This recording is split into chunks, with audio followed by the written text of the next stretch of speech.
And up next is Phil Needham from Kentucky. He's going to share with us some weak links he's seen in spring cereal production in Western Canada and some ways to reduce or eliminate the impacts to push yield, protein, and profits. Hello and welcome to the Farming Smarter virtual conference. My name is Phil Needham and I'm here this morning to give you a presentation called Creating the Potential for Higher Yields and Profits. So without further ado, I'm going to go ahead and open up the PowerPoint presentation. This will give you the opportunity, I think, to adjust your volume to make sure you can hear me okay. Hopefully you can see this PowerPoint slide coming up on your screen right now. The plan is for me to speak for around 40 minutes. And then I understand there's 10 or 15 minutes left at the end for questions. So without further ado, this is a good introductory slide. It shows some, I guess, of the elements, as I call them, associated with high yield and profit wheat. So it absolutely begins with the end in mind, which is the image on the top left-hand corner. Hopefully you can see my mouse circling the wheat plant. Really what we're looking to try and do is get spring wheat seeds, and this presentation is going to be valuable for other crops too, let's say all seeds, but the plan is to get all seeds in the ground, preferably into moisture, to the same depth, preferably as equidistant within the row as possible. Ideally on narrow rows, because there's lots of research from around the world to suggest that narrow rows generate the potential for higher yields.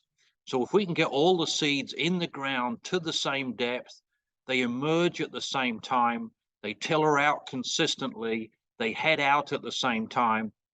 So when you're in a region, for example, the Red River Valley, that's generally more susceptible to fusarium most years, you have to apply a fusarium product like Prosaro Pro or Miravis Ace to suppress your fusarium.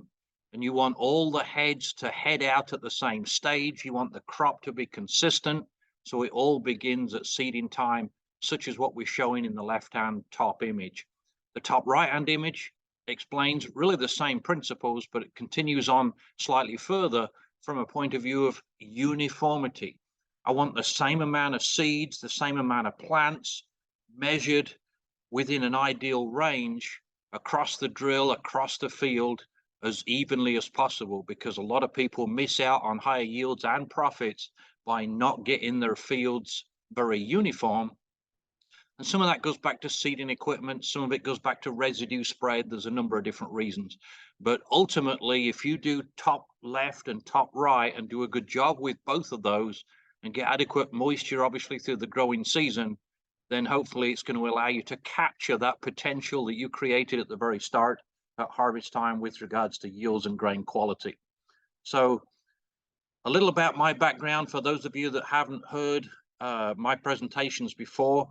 I was brought to this country in 1989 by ag retailer Miles Farm Supply, who are no longer in business.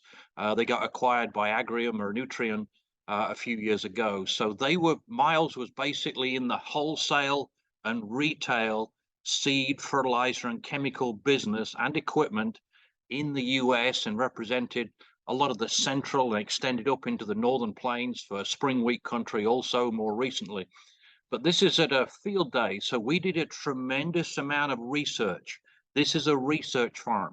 I think in this research farm this year, there was 27 acres of replicated trials. So 27 acres of plots that were individually planted with a plot planter, individually managed with a CO2 sprayer from a point of view of applying inputs, individually harvested with a plot combine. Obviously, all grain was taken away for protein and test weight and moisture and grain quality characteristics.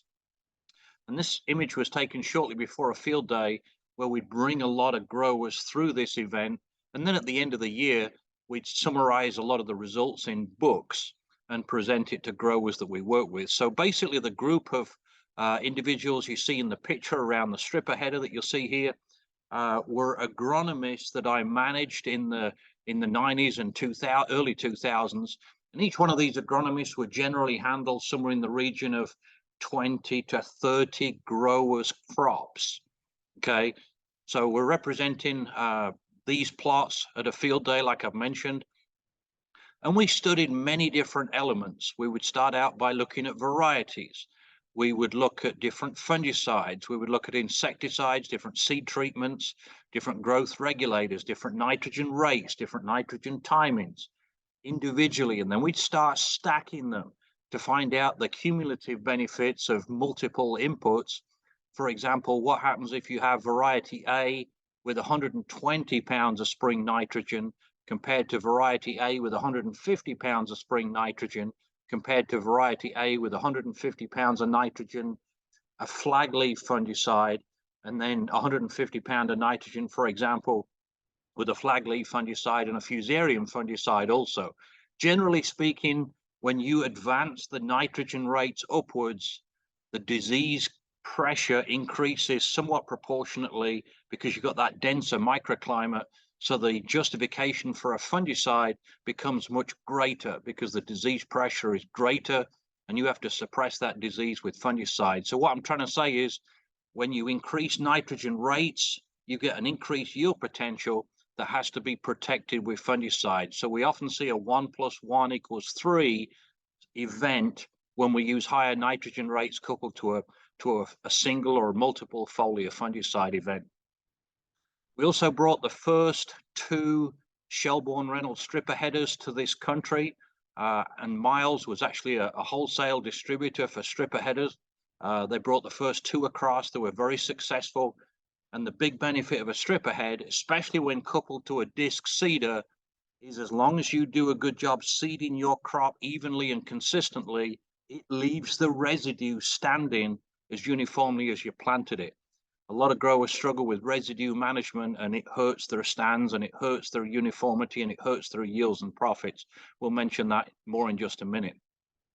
But again, this was one of our research locations. I think the most we had was 7 replicated trials like this one, and they spanned from Kentucky, Indiana, Tennessee, Illinois, west to Oklahoma, Kansas, up into the northern plains as far north as Minnesota and northern North Dakota. So it gave us a pretty good database of crop management principles over many locations, over many years with different rainfall and different growing seasons to be able to make good agronomic decisions to help farmers.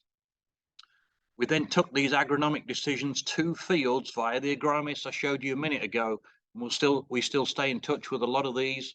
You know, oftentimes they see or experience a new piece of equipment or a new product ahead of public release, and we can discuss as a group, you know, what we're seeing.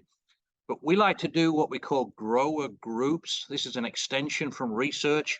When we work for good, innovative growers, it's good to get an innovative group together and go to each other's farms and each other's fields and let them see different production practices. For example, in South Dakota, 20 plus, slightly over 20 years ago, that whole region was mostly hoe drills. And we had some growers that had disc drills. And before you know it, within 3 to 5 years, almost everybody had a disc drill that we worked with, just because the standards of uniformity were so much better with a disc drill. And this is a disc drill in this image. So when you get your crop in the ground to a uniform depth, again, ideally on narrower rows, you're creating more potential.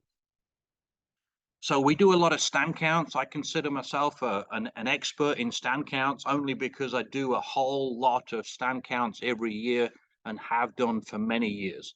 And a stand count is we basically throw a yardstick. It could be a tape measure also, but we use a yardstick. We throw it about as far as we can. Wherever it lands, we turn it perpendicular to the rows, parallel to the rows, and we count the number of emerged plants per yard of row. And that's what we're documenting on the right-hand side in the notebook. So for example, within this individual field, we had a 60 plants per yard of row, 68, 61, that one was lower at 42. We had a 60, a 64, a 62, 55, 62, 54, 49, 63, 64, and another one lower at 42. So there was only really 2 that were lower. The rest of them were pretty close to the ideal range. When you add these up and divide them by the number, that came up with an average number of plants of 276 per square yard. So we're looking for consistency of plants within the row. Again, ideally narrow rows. And again, this was a disc seeder. And I'm not here to tell everybody they need to be running a disc seeder. I'm just here to say that there are a lot of drier environments where a disc seeder will by far in excess get you better distribution of seeds with good soil finish or good field finish, and do a better job of getting seeds in the ground much more consistently than some of your what they call precision hoe drills. We kind of joke and call them low precision hoe drills just because they generally don't do a very good job getting seeds in the ground because they move a lot of soil. But again, you guys need to figure out, what works in your area and what doesn't.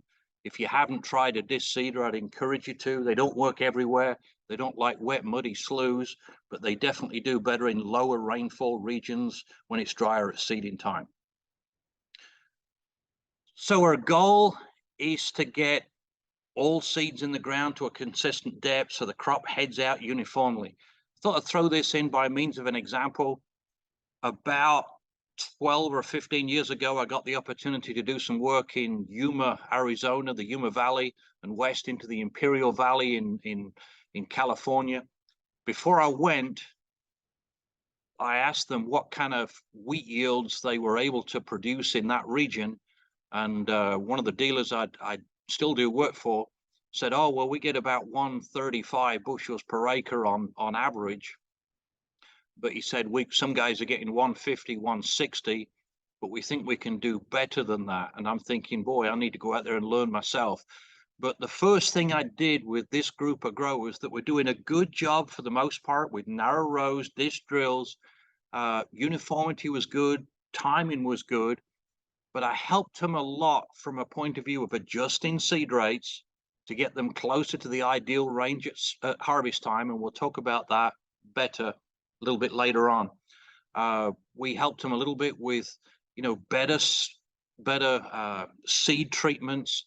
We helped them some on uniformity, but this area is a challenge because it gets incredibly hot during seeding, during head emergence through senescence time period. It's pretty common there to get 35 or 40 Celsius for daytime highs. Now, with that said, one of the reasons that they get obviously high yields is as a result, they're irrigating all of the fields. It's a very low rainfall area, so you have to irrigate. There's also a tremendous amount of good quality sunlight.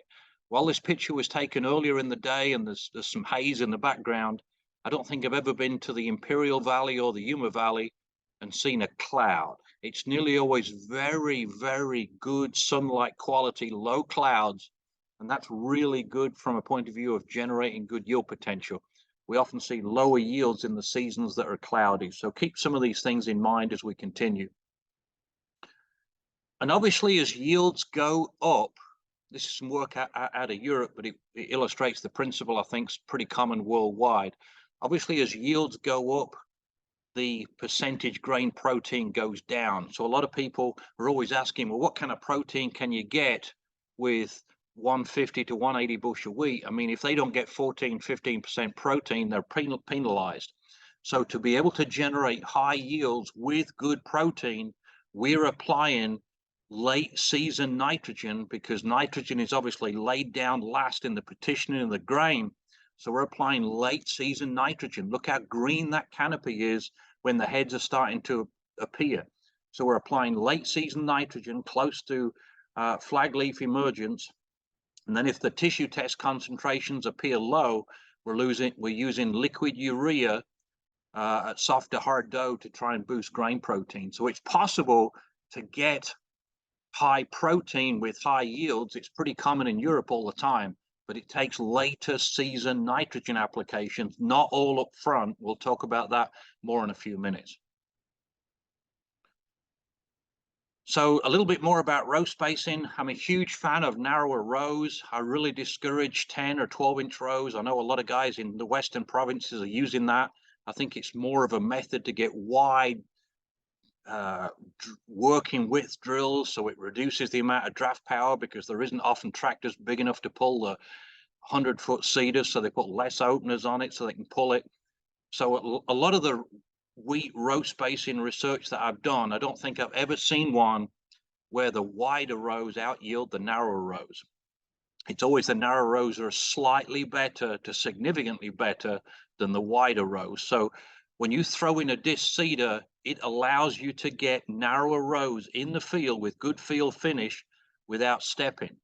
You know, some of the research in Western Canada, I think, is influenced by stepping.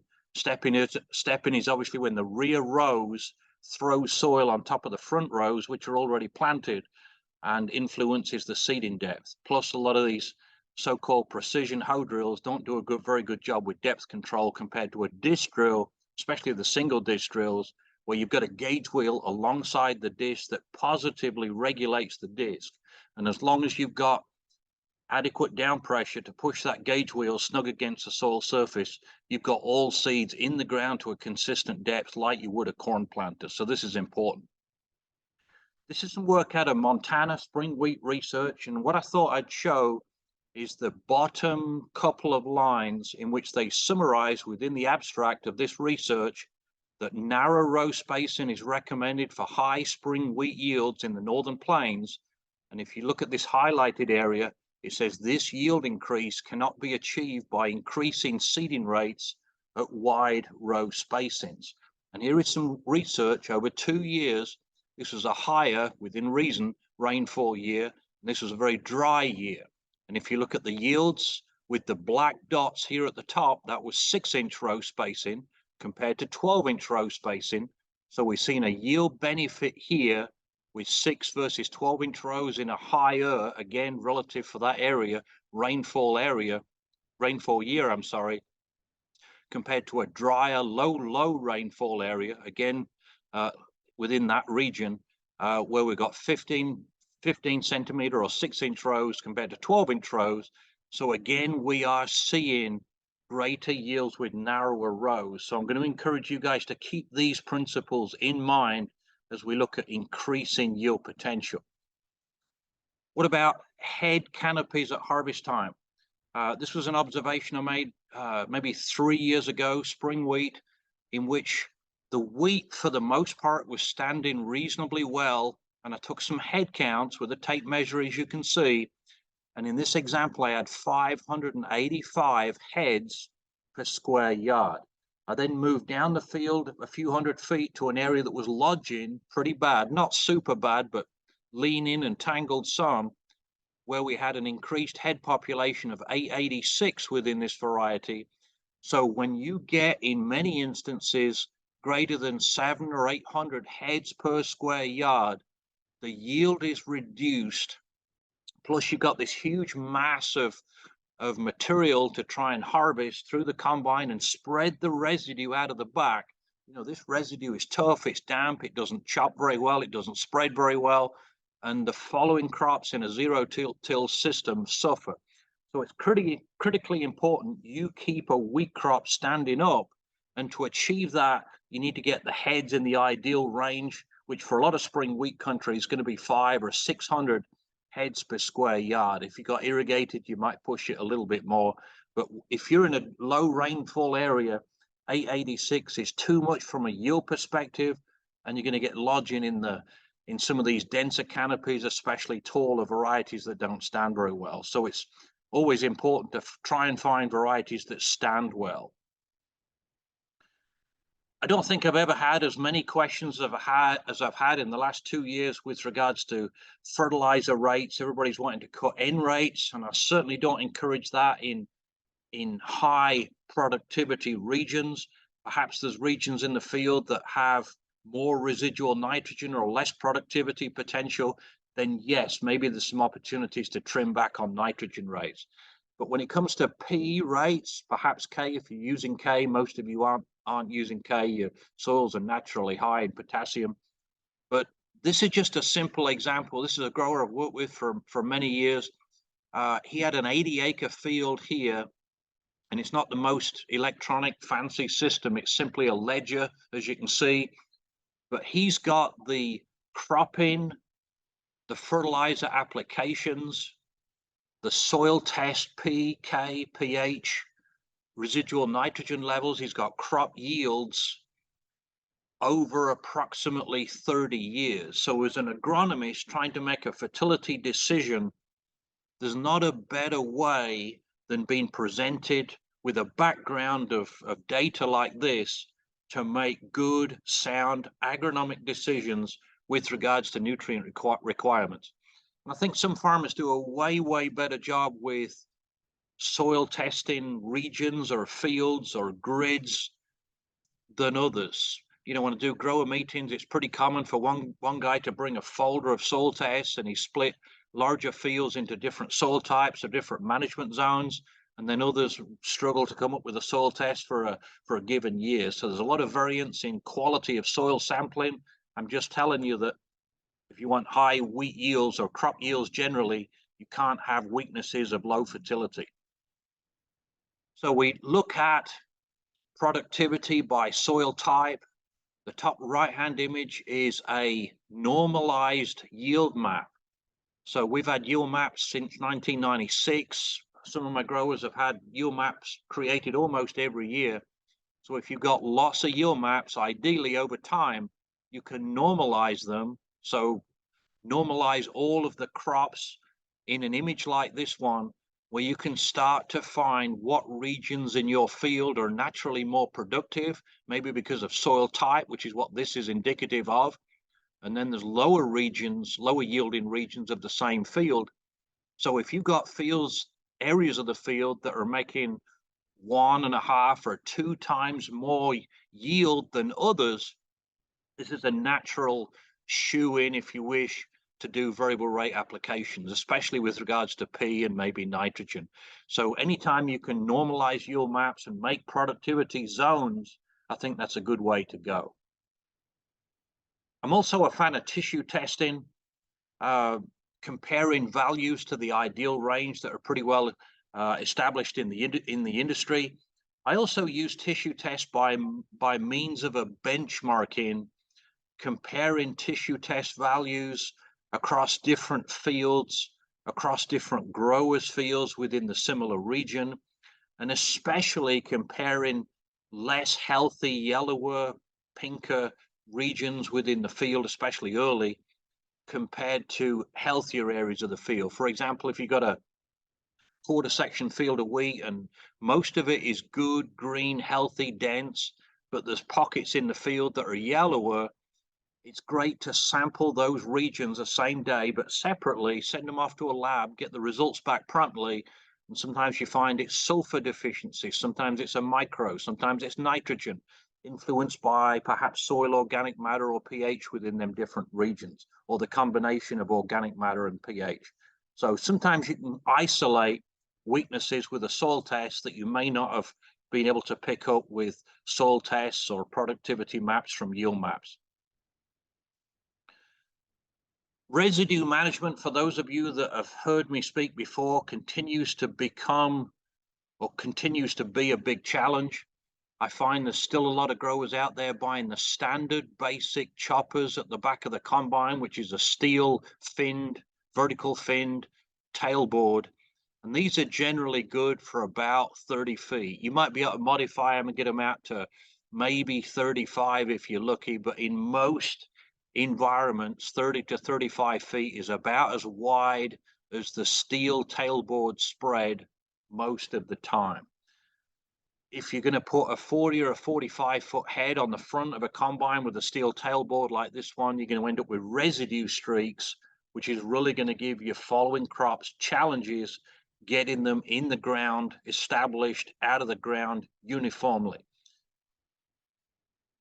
So I see a lot of this, you know, depending on the brand of combine, the type of chopper, the cut height, the density of the material, the moisture of the material, especially, there's a huge amount of variables. But many times you see streaks similar to what I'm circling here.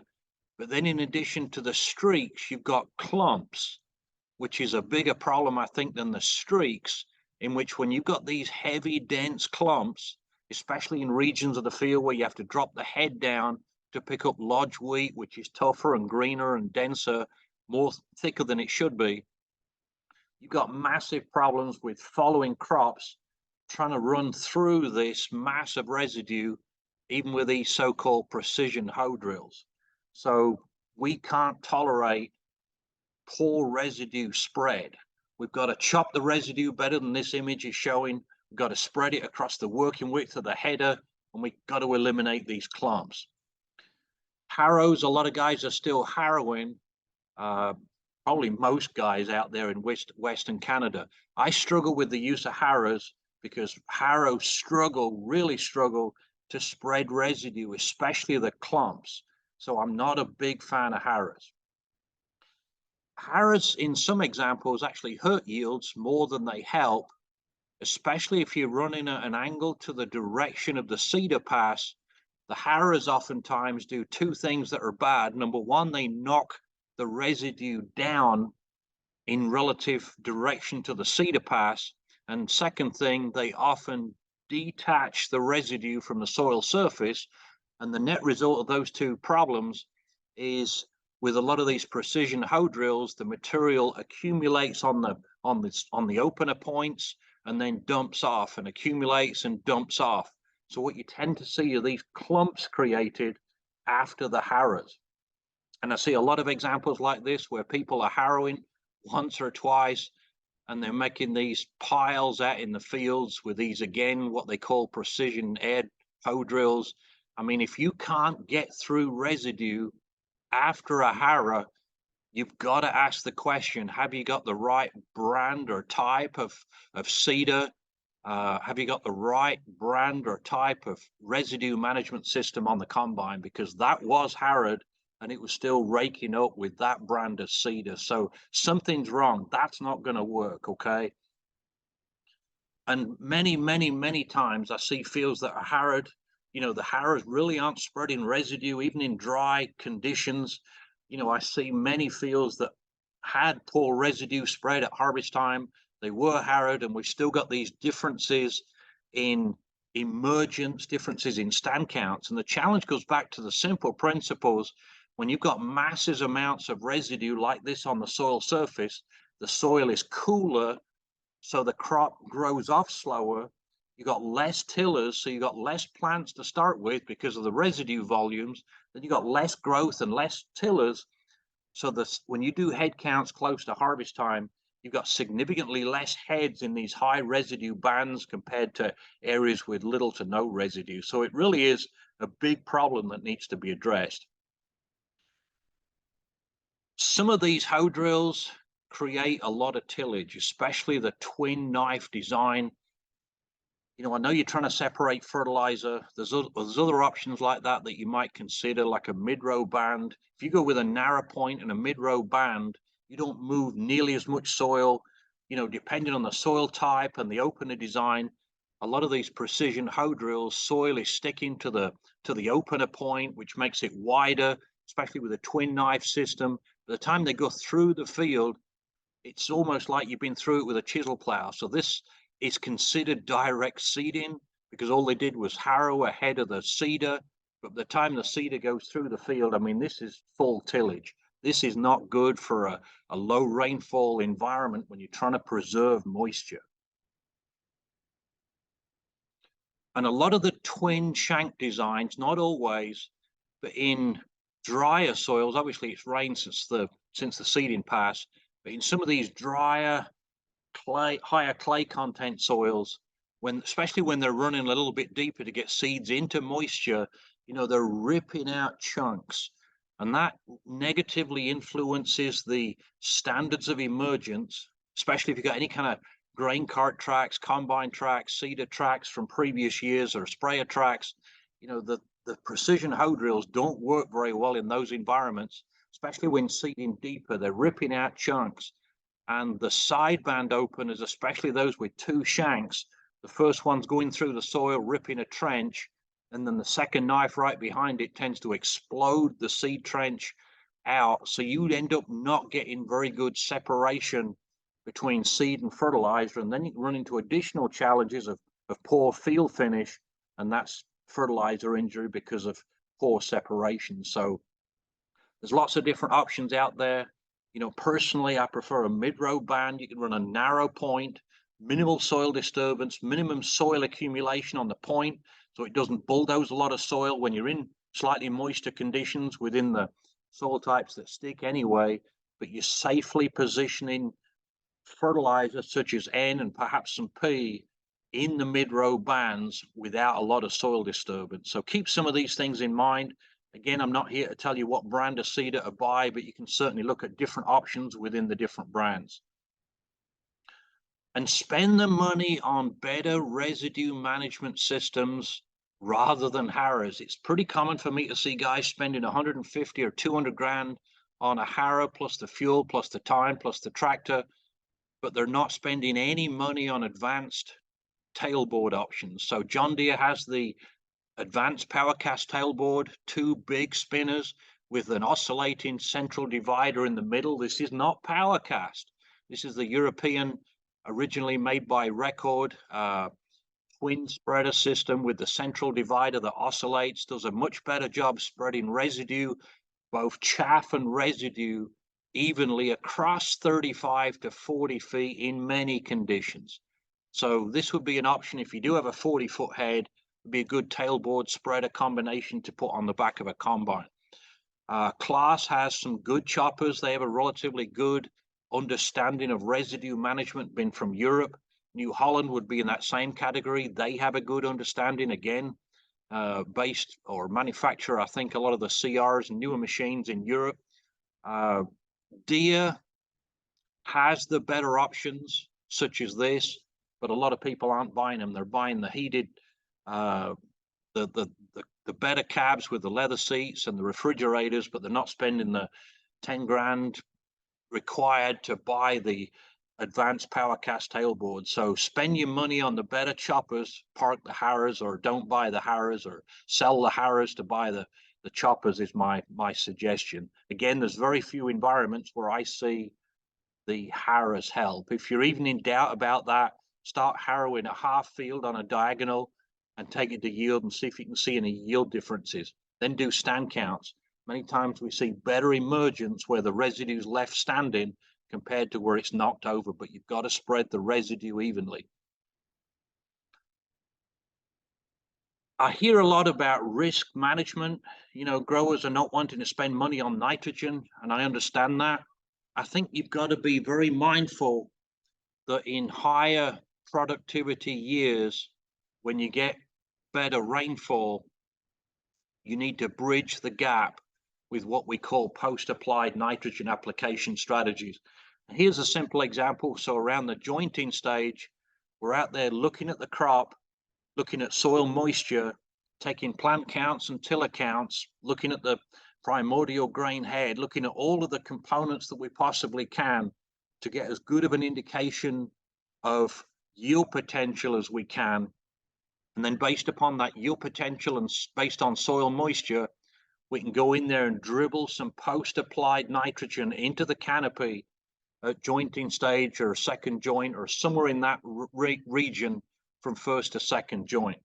So that does two things. Number one, we're making a proactive nitrogen rate decision based upon the health of the crop.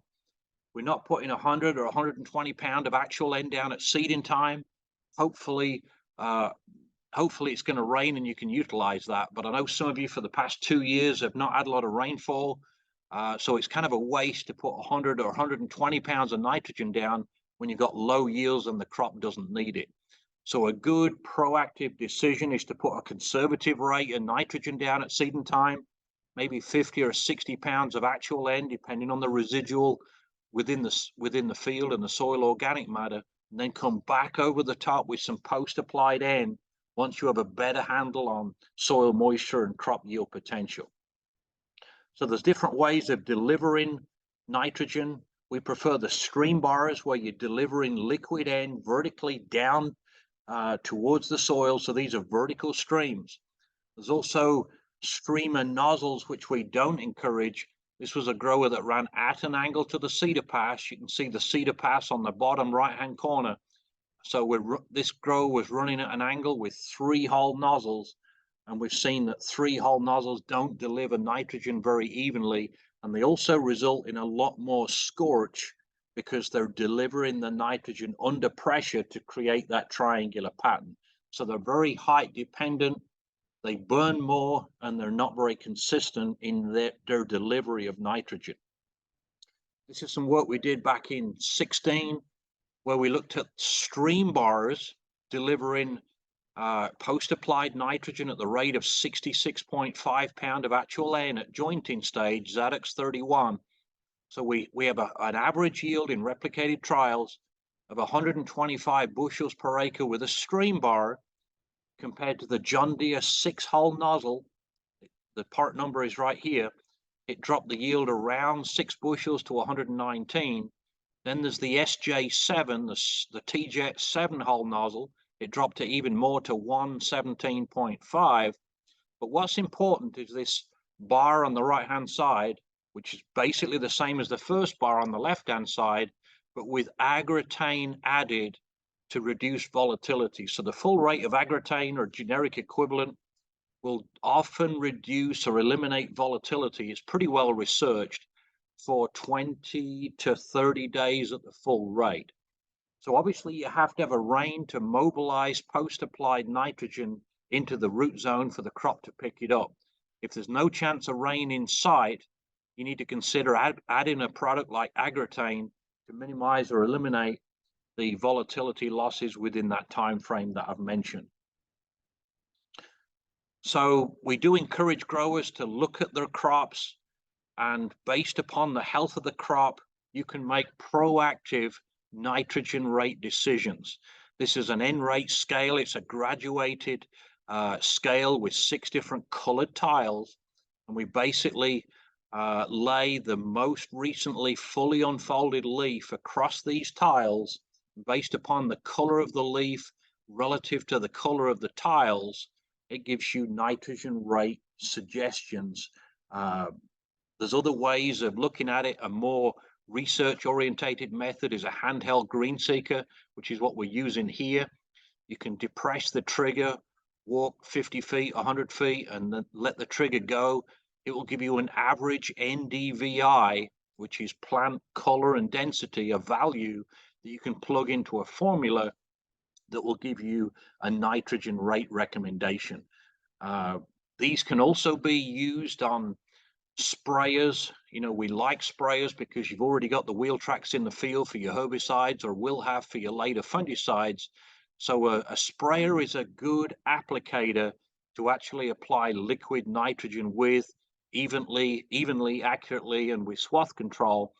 And if you put sensors such as Opti-Crop or green seeker sensors across the boom, generally 4 or 6 sensors across the working width of a sprayer, you can sense the health of the crop and deliver variable nitrogen rates as the machine's going across the field, almost real time, at least within a second, to be able to make sound nitrogen decisions based upon the health of the crop and the requirements of the crop. So I've done quite a bit of work on this. There's different research papers. This is 2 I've been involved in.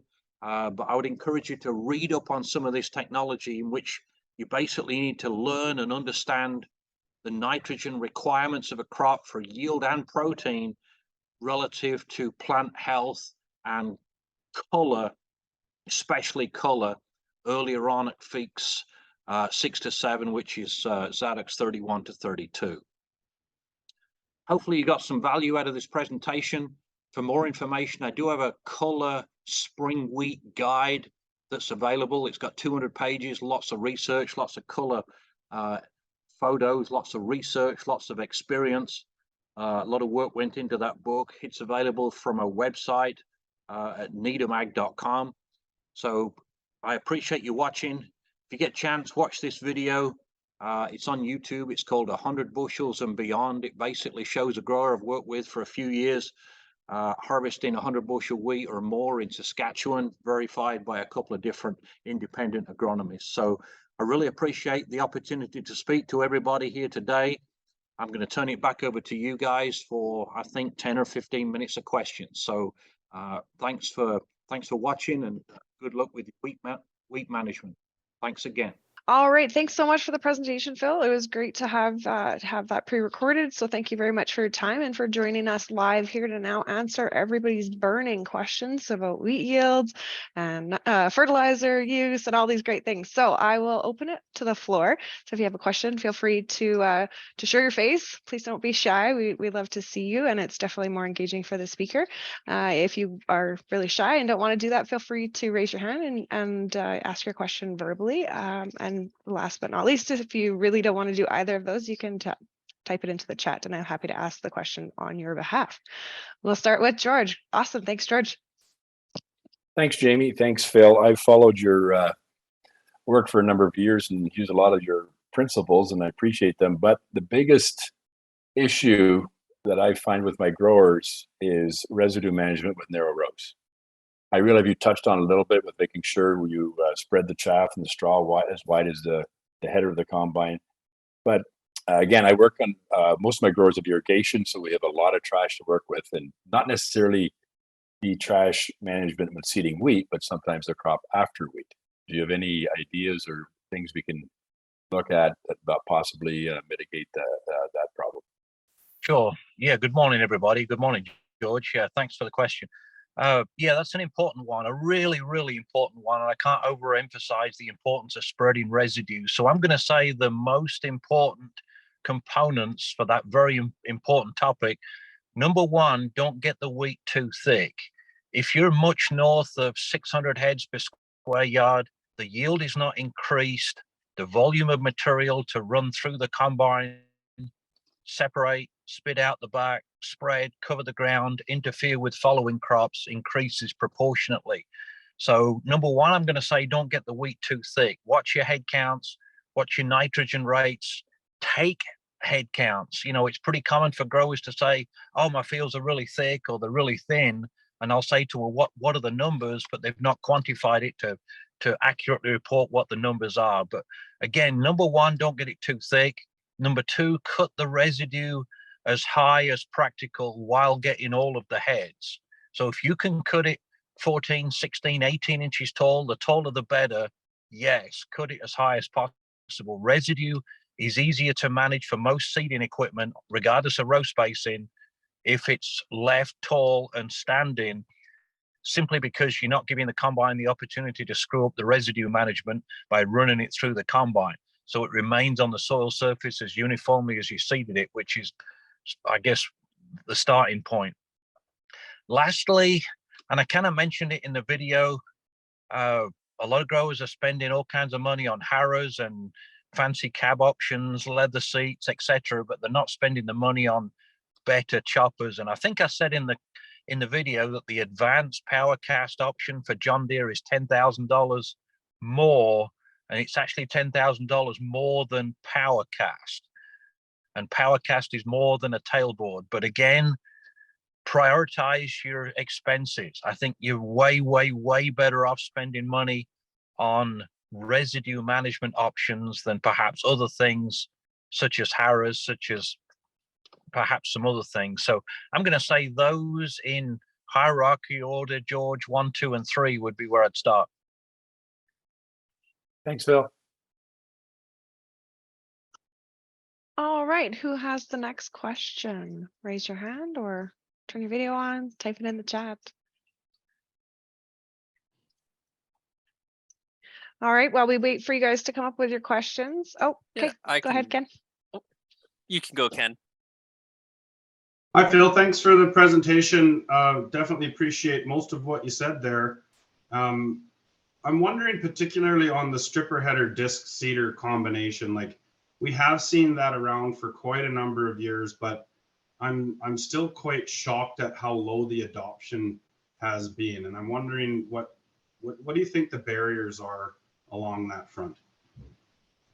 That's a good question. Good morning, Ken. I was involved with the stripper headers from almost day one, at least in North America. Miles Farm Supply, who I worked for, had the first 2 grain strippers in North America. So I've been on the front end of stripper headers since then, and even before that, working with Shelbournes in England.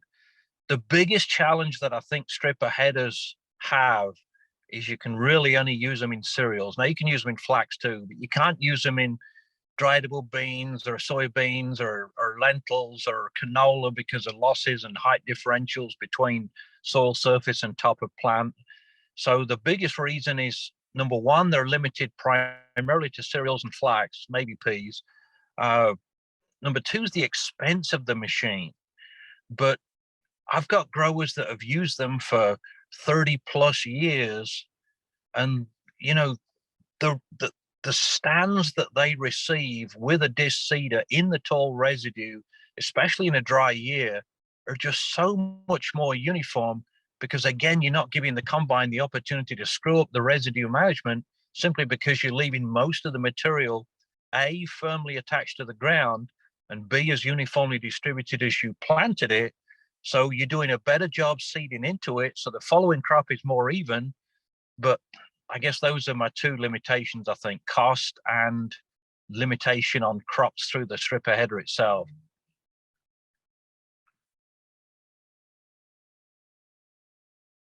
Thanks, Phil. I'm wondering, like, you can't get a stripper header on a plot combine, I've noticed, and we've been trying to get one. Do you think that not having enough research along that front is a factor too?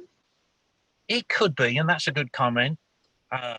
Colorado State University did a lot 15 plus or minus years ago, and they've got some really solid work showing the benefits of leaving residue standing, conserving moisture, minimizing wind speeds, and there's some work out of Western Canada too on a similar subject with regards to stubble heights, but not stripper headers.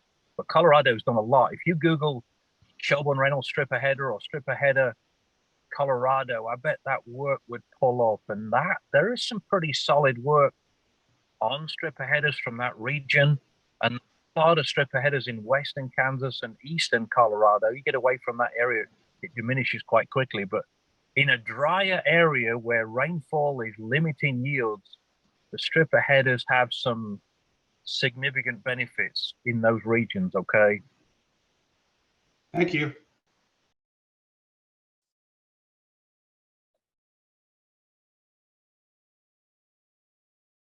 Sean, did you want to ask a question? I can ask. So what is the largest yield increase that you've seen from your work, and what drove that increase? That's a good question, Sean. I think it depends on where you're starting from. For example, growers in, and let me step back a step. So it depends on where you're starting from and what the top end yield potential is. If you're farming in Eastern England, when you've got the potential to make 150, 180, 200, or perhaps more bushels per acre, just something as simple as a timely nitrogen application and a pair of fungicides late, one at flag leaf, one at flowering. I mean, the net combination of the two, the fungicide stacked on top of the nitrogen, is sometimes 50 bushels or more per acre. But realistically, in North America, when a lot of guys are 75, 80, 100 bushel plus or minus, assuming they get moisture, obviously, the bigger yield benefits will come from the absolute basics, which is getting the seeds in the ground to a consistent depth, good seed, getting the plants out of the ground so they tiller uniformly, head out uniformly. If you're in a region that has fusarium, getting fusarium suppression on uniform emerging heads is very, very important. So those components there would be towards the top. You know, I didn't touch on, and I probably won't have time to touch on in any detail, but you've seen a lot more advances in singulation of seeds, and I think we're gonna be seeing perhaps hybrid seeds. I'm not sure about genetically modified for export challenges, but I think hybrid seeds is the next opportunity, perhaps offering us better scab tolerance and some other disease resistances. But if we get hybrid seeds, the ability to singulate those seeds is going to provide us some benefits and perhaps save us some seeds. So something to think about down the road, okay? Very interesting. Thank you. All right, we have a few more minutes for questions, so I'll post it in the chat. If you guys have any questions, let me know. Phil, we have the fertilizer reduction target. So how do you see, Canada, US fitting with, the trend of trying to reduce fertilizer inputs? So that's a question I get about 4 times a day, if not more, or has been for the last plus or minus 1 year since fertilizer prices have rocketed. So what I've been telling everybody is pretty simple. If you're in a high productivity zone and you get moisture, then you need to top up your wheat with post-applied nitrogen. I mean, that's absolutely, you can't jeopardize yields by backing off nitrogen rates. So look at your crop, determine your moisture within the fields, and if you have a gap to bridge with post-applied nitrogen, then bridge it. Don't put it all down pre is my suggestion, simply because you don't know what kind of season you're going to have. You don't know how much moisture you're going to get. There's no point putting down 100, 110, 120 pound of actual nitrogen at seeding time if it's a dry year and you only need 40 or 60 or 80, whatever that number is. I'm huge on variable rate, but I'm always cautious with variable rate because there's a lot of people out there wanting to look at soil types perhaps, and maybe organic matter as a result of soil types and differentials in mineralization from different organic matters, and using those for a basis on variable rate, and they can work. The challenge is obviously if it's drier, you don't get the mineralization from the higher organic matter soils that you would in a moister year. But optical crop sensing like Green Seeker, like Opti-Crop, like any of the European systems that are out there too, I think that's got a huge amount of merit in which it gives you the ability, or gives the grower the ability, to simply drive over a field with an applicator, dry or liquid. We prefer liquid because you've got the tracks in the field already and you can apply it evenly and accurately. But being able to drive across the field and make a real-time rate decision, when I say real-time, I really think I should say within a second, you can make a variable rate decision based on plant health. That is absolutely the way to go, in my opinion. I've got a lot of guys doing that and have been doing that for plus or minus 10 years. So these are some quick summary kind of points of view, but don't trim back on nitrogen without trimming back on yield unless you can quantify soil nitrogen value, soil moisture, and make some good decisions. A lot of people put the same amount of nitrogen on every field, but the different fields have got different yield potential. So take that into consideration is my suggestion. Interesting. Hi, Phil. All right. Great presentation. Have you seen much benefits to enhanced efficiency fertilizers in increasing yield and managing fertilizers? I'm sorry, I didn't get the question. Have I seen differences in something fertilizer applications? The enhanced efficiency fertilizer application. Have you seen much benefits to that? And enhanced, do you mean volatility? Do you mean, give me an idea which enhanced products you're referring to. And like you were referring to split application of fertilizers. Using something like agrotine, do they help with fertilizer rates, or like in chat too, there's a question of whether enhanced efficiency fertilizers are split application with liquids. So I think he's just referring to something like ESN or agrotane. Okay, sure. So ESN is a good product. It mostly does what it's advertised, in which it releases when the soil temperature reaches a given threshold. So it does what they say it does. I'm just not always convinced we want it to do what it says it does, because in a year when you have a cool spring and you want the nitrogen available to green the crop up and get it growing in a cool spring, it's not necessarily releasing in the quantities that we need it to. So I think to address that, use some other nitrogen sources, use some urea, use some liquid, use some ammonium sulfate safely in a safe distance away from the seed, and then use the ESN as a tool to release some of the nitrogen in season later on when you need it, instead of front loading the nitrogen, which often results in a lot of tillers and a lot of heads at harvest time and perhaps lower yields and residue management issues. So ESN's definitely got a place. I use it, I recommend it in certain instances. You just got to use it with those considerations in mind. I'm a huge fan of Agrotane or generic equivalents. You know, if you're surface applying nitrogen with zero chance of rain, and hopefully there's a rain in the forecast to mobilize it into the root zone, as we've discussed before, but if there's no immediate chance of rain for a few days, it doesn't take long before you've lost enough volatility nitrogen in which the Agrotane would pay for itself. So they're both good risk management tools, and I encourage them. But the bottom line is you've absolutely got to decide how much N you're putting on at seeding time for a given yield goal, and then top it up with post-applied nitrogen based on in-season moisture and yield potential.